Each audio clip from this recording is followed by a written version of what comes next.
Hello, എല്ലാവർക്കും നമസ്കാരം. ഞാൻ സക്കീർ ഹുസൈനാണ്. നമ്മുടെ സബ്സ്ക്രൈബേഴ്സ് എല്ലാം സുഖമായിരിക്കുന്നു എന്ന് വിചാരിക്കുന്നു. കാരണം കുറച്ച് ദിവസങ്ങളായി വീഡിയോ ചെയ്തിട്ട് ഇന്ന് ഫെബ്രുവരി 9 2026 മാർക്കറ്റിനെ കുറിച്ച് പറയുന്നതിന് മുമ്പ് നിങ്ങൾ ഞങ്ങളുടെ ചാനൽ സബ്സ്ക്രൈബ് ചെയ്തിട്ടെങ്കിൽ ഇപ്പോൾ തന്നെ സബ്സ്ക്രൈബ് ചെയ്യാൻ ശ്രമിക്കുക. അതോടൊപ്പം തന്നെ നിങ്ങൾ വീഡിയോയ്ക്ക് ലൈക്ക് ചെയ്യുകയാണെങ്കിൽ അത് കൂടുതൽ ആളുകളിലേക്ക് എത്തിപ്പെടാനും എന്നെ സംബന്ധിച്ചിടത്തോളം എല്ലാ ദിവസവും വീഡിയോ ചെയ്യാനുമൊക്കെ ഒരു ആവേശമാകും. അതോടൊപ്പം തന്നെ നമ്മുടെ ടെലിഗ്രാം ചാനലിൻ്റെ ലിങ്ക് താഴെയുണ്ട്, ഡിസ്ക്രിപ്ഷനിലുണ്ട്. നിങ്ങൾക്ക് അതിലും ജോയിൻ ചെയ്യാം. അതോടൊപ്പം തന്നെ ഞാൻ ഇന്ന് എത്ര ട്രേഡ് ചെയ്തു എന്നുള്ളതും കൂടെ നമുക്ക് വീഡിയോയുടെ അവസാനം പരിശോധിക്കാം. ഓക്കെ, മാർക്കറ്റിലേക്ക് വരുമ്പോൾ Q3 ഏണിങ്സ് റിസൾട്ട് എല്ലാം തന്നെ വന്നു. അതിൽ SBI ഒരു മികച്ച പ്രകടനമാണ് കാഴ്ചവെച്ചത്. കുത്തനെയുള്ള റാലിയാണ് നടത്തിയത്. മാത്രമല്ല അത് ഇന്ന് നമ്മുടെ മാർക്കറ്റ് മുകളിലേക്ക് വരാനൊരു കാരണമാണ്. അതോടൊപ്പം തന്നെ പ്രധാനമായും ട്രേഡിംഗ് ഡീൽ സൈനപ്പ് ആയി എന്നുള്ളതാണ്. ട്രേഡിംഗ് ഡീലിനെ കുറിച്ചുള്ള നമ്മുടെ ആശങ്കകളെല്ലാം മാറി. അതോടൊപ്പം തന്നെ മറ്റൊരു ശുഭ വാർത്ത എന്ന് പറയുന്നത് FIs തിരിച്ചു വന്നിരിക്കുന്നു. കഴിഞ്ഞ ആഴ്ചയും അവർ ബൈയിങ് മോഡിലായിരുന്നു. ഇന്നും അവർ ബൈയിലേക്കാണ് വന്നിരിക്കുന്നത്. എല്ലാം കൊണ്ടും മാർക്കറ്റ് ഇപ്പോൾ ഒരു ശുഭസൂചകമായി മുന്നോട്ട് പോകുന്നുണ്ടെങ്കിലും വലിയ ഒരു പവർ കാണുന്നില്ല എന്നുള്ളതാണ് ഒരു പ്രത്യേകത. എന്നാൽ PSU ബാങ്കുകൾ, പൊതുമേഖലാ ബാങ്കുകൾ പ്രതീക്ഷിച്ചാലും മികച്ച പ്രകടനമാണ് കാഴ്ചവെക്കുന്നത്. ഇത് PSU ബാങ്ക് ഇൻഡെക്സിനെ മുകളിലേക്ക് എത്തിച്ചിട്ടുണ്ട്. അതേസമയം റീസെന്റ് കറക്ഷനെ തുടർന്ന് കൺസ്യൂമർ ഡ്യൂറബിൾസ്, അതുപോലെ റിയൽ എസ്റ്റേറ്റ് സ്റ്റോക്കുകൾ എല്ലാം തന്നെ ഒരു അക്കുമുലേഷൻ സ്ട്രാറ്റജി നിരീക്ഷിക്കപ്പെട്ടിട്ടുണ്ട്. ഇത് ഡിമാൻഡ് റിവൈവൽ പ്രതീക്ഷകളെയാണ് പ്രേരിപ്പിക്കുന്നത് എന്ന് വേണം കരുതാൻ. അതോടൊപ്പം cement, capital goods, textiles, consumer discretionary തുടങ്ങിയ സെക്ടറുകളെ നിക്ഷേപകരുടെ ആ സെക്ടറുകളിലെല്ലാം തന്നെ ഇൻവെസ്റ്റർമാർ ആകർഷിക്കപ്പെട്ടിട്ടുണ്ട് എന്നുള്ളതാണ്. ബയ്യിങ് പ്രഷർ അതിലൂടെയും വന്നിട്ടുണ്ട്. അതോടൊപ്പം യൂണിയൻ ബജറ്റ് നിർദ്ദേശങ്ങളും നമുക്ക് അനുകൂലമായ ട്രേഡിംഗ് ഡീലുകളും സപ്പോർട്ട് ചെയ്യുകയും ചെയ്തുകൊണ്ട് മാർക്കറ്റ് റിക്കവറി വിശാലമായിരുന്നു. ഇന്ന് ഗ്യാപ്പ് അപ്പ് ഓപ്പണിങ്ങും തുടർന്നുള്ള ഒരു ചെറിയ സെല്ലിങ്ങിനും ശേഷം നിഫ്റ്റി നിലവിലൊരു ടൈറ്റ് കൺസോൾട്ടേഷൻ ബാൻഡിലാണ് നീങ്ങുന്നത്. നമുക്കിവിടെ അത് ചാർട്ടിൽ നോക്കിയാൽ മനസ്സിലാവും. 15 മിനിറ്റ് ടൈം ഫ്രെയിമാണ് നമ്മൾ സാധാരണ വാച്ച് ചെയ്യാറുള്ളത്. നോക്കൂ, ഒരു ടൈറ്റ് കൺസോൾട്ടേഷൻ തന്നെയാണ്. അതായത് 25,800, ഓക്കെ, 25,800, 25,880 ഈ സോണിന് ചുറ്റും ശരിക്ക് നിഫ്റ്റി ഓസിലേറ്റിംഗ് ആണ്. പിന്നെ 20 അതോടൊപ്പം 100 ഡബിൾ മൂവിങ് ആവറേജസ്, അതായത് DMAകൾ 25,000 ഈ ഒരു റേഞ്ച്, 25,550, 25,600 ഇതിന് സമീപം ക്ലസ്റ്റർ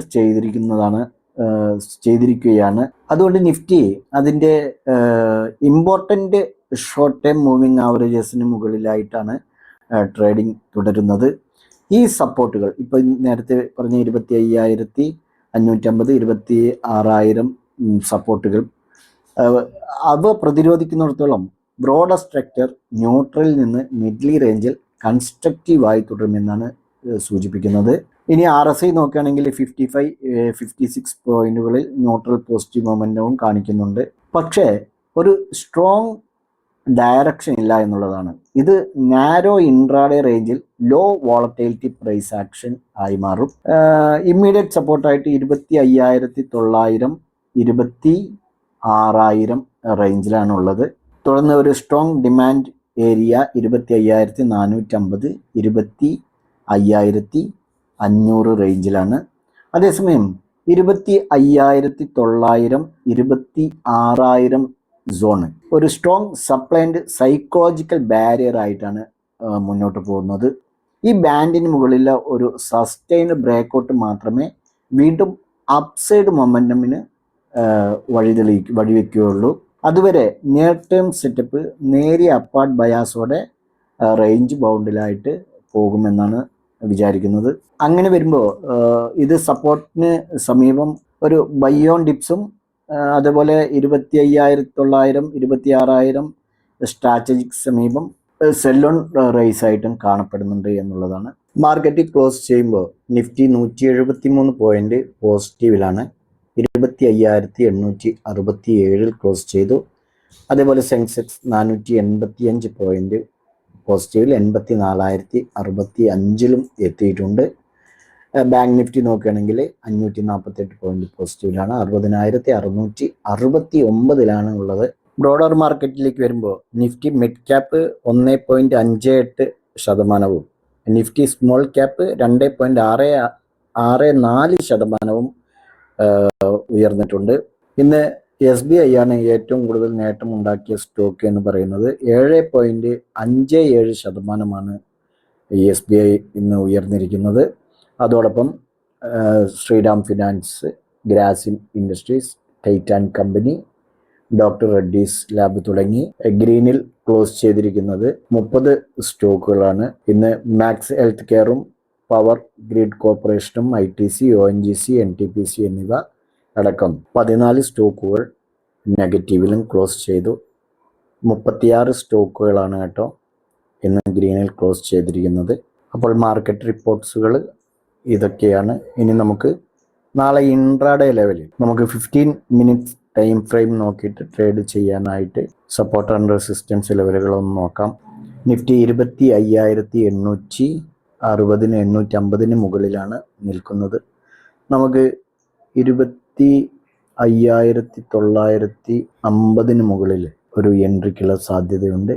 25,950 മുകളിൽ എൻട്രി എടുത്താൽ നമുക്കൊരു 26,000 ആ റേഞ്ചിലേക്കൊക്കെ, 26,000 26,100 റേഞ്ചിലേക്കൊക്കെ പോകാനുള്ള സാധ്യതയുണ്ട്. ഏതായിരുന്നാലും 25,950 മുകളിൽ ക്രോസ് ആൻഡ് ക്ലോസ് ചെയ്യുകയാണെങ്കിൽ നിങ്ങൾക്ക് എൻട്രി എടുത്ത് മുന്നോട്ട് പോകാം. സപ്പോർട്ടായിട്ട് ഈ ഒരു സോണിൽ നിന്ന് താഴേക്ക് നമുക്ക് എടുക്കാം. അങ്ങനെ എടുക്കുന്ന സമയത്ത് വീണ്ടും ഒരു സപ്പോർട്ട് സോൺ എന്ന് പറയുന്നത് ഇവിടെയാണ്. അങ്ങനെയാണെങ്കിൽ 40 പോയിന്റാണ് താഴേക്ക് വരാൻ സാധ്യതയുള്ളൂ. പക്ഷേ ഈ ഗ്യാപ്പ് അപ്പ് ഫില്ല് ചെയ്യാൻ വരികയാണെങ്കിൽ നമുക്ക് 120 പോയിന്റ് 100 പോയിന്റിന് മുകളിലും ലഭിക്കാൻ സാധ്യതയുണ്ട്. അപ്പോൾ 25,820 താഴെ ഡൗൺ സൈഡിലേക്കും നിങ്ങൾക്ക് നിഫ്റ്റിയിൽ നാളെ വാച്ച് ചെയ്യാവുന്നതാണ്. അതേപോലെ ബാങ്ക് നിഫ്റ്റിയിലേക്ക് വരുമ്പോൾ 60,666 നമുക്ക് നാളെ ഈ ഒരു സോണിൽ നിന്ന് എൻട്രി എടുത്ത് മുകളിലേക്ക് പോകാം. 80,735 ഓക്കെ, 80,735 മുകളിൽ സസ്റ്റെയിൻ ചെയ്യുകയാണെങ്കിൽ എൻട്രി എടുത്ത് പോകാം. സപ്പോർട്ടായിട്ട് 60,495 താഴെയും. അപ്സൈഡിലേക്ക് 80,000 അല്ല കേട്ടോ, 60,735 ഞാൻ 80,735 എന്നാണ് പറഞ്ഞത്.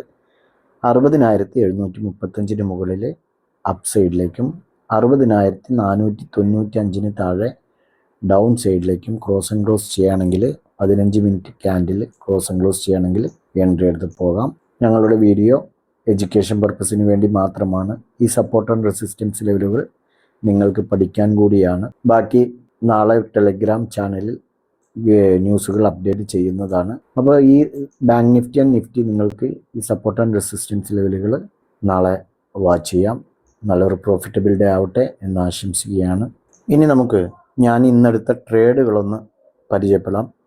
25,850 PE 100-ലെടുത്തു, 108 അതിന് മുകളിലേക്ക് പോയിട്ടുണ്ട്. താഴെ പോകുന്ന വഴിക്ക് നമുക്കത് കാണാം.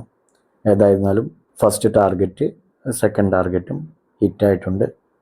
സെക്കൻഡ് ഫിൻ നിഫ്റ്റി 28,100 PE നോക്കാം. തേർഡ് 25,700 കാൾ ഓപ്ഷൻ നിഫ്റ്റിയിൽ 155 എടുത്തു, അത് 165, പിന്നീട് 174 175 വരെ പോയി. ഓക്കെ, പിന്നെ ഫിൻ നിഫ്റ്റി 28,000 കോൾ സൈഡ് 318 ആദ്യം 320 വന്ന് മുകളിലേക്ക് പോയി, വീണ്ടും 318 വന്നു, 318 325 327 വരെ പോയി. പിന്നെ 25,800 call side Nifty first time SL എനിക്ക് ഹിറ്റായി. സെക്കൻഡ് ടൈം അതായത് റീ എൻട്രി എടുത്തപ്പോൾ അത് മുകളിലേക്ക് പോയി. ഓക്കെ, ഇതാ ഇവിടെ റീ എൻട്രി എടുത്തു. 117, 122, 124, 128 വരെ പോയി. 108.75 എനിക്ക് SL ഹിറ്റായത്. ജസ്റ്റ് ഒരു 25 പൈസ റേഞ്ചിൽ സ്റ്റോപ്പ് ലോസ് വെക്കുന്നതുകൊണ്ട് അതെന്തായാലും അടിച്ചു പോകും. പിന്നെ സെൻസെക്സ് 84,000 കോൾ സൈഡ് 450 എബോവ് എടുത്തു. പക്ഷേ 461 വരെ പോയുള്ളൂ. അത് SL ഹിറ്റായിട്ടുണ്ട്. പിന്നെ നിഫ്റ്റി 25,750 കാൾ സൈഡ് എടുത്തു. 123 പക്ഷെ അത് ആ റേഞ്ചിൽ വന്നില്ല. ഇൻഡിഗോ പെയിൻറ്റ് 1030 എടുത്തു. 1055 രണ്ടാമത്തെ ടാർഗറ്റും അത് ഹിറ്റായിട്ടുണ്ട്. വീണ്ടും സെൻസെക്സ് 84,000 കാൾ സൈഡ് ഞാൻ എടുക്കാൻ ശ്രമിച്ചു. പക്ഷെ 385 വരെ വന്നില്ല. ഇപ്പോൾ വൈകുന്നേരം ക്രൂഡ് ഓയിലും നാച്ചുറൽ ഗ്യാസും കൊടുത്തിട്ടുണ്ട്. അതിൻ്റെ റിസൾട്ട് നോക്കിയിട്ടില്ല. ഓക്കെ, അപ്പോൾ ഇന്നത്തെ എൻ്റെ ട്രേഡുകൾ ഇതൊക്കെയാണ്. ഓക്കെ, നാളെ വീണ്ടും മറ്റൊരു വീഡിയോയുമായി കാണാം. ബൈ.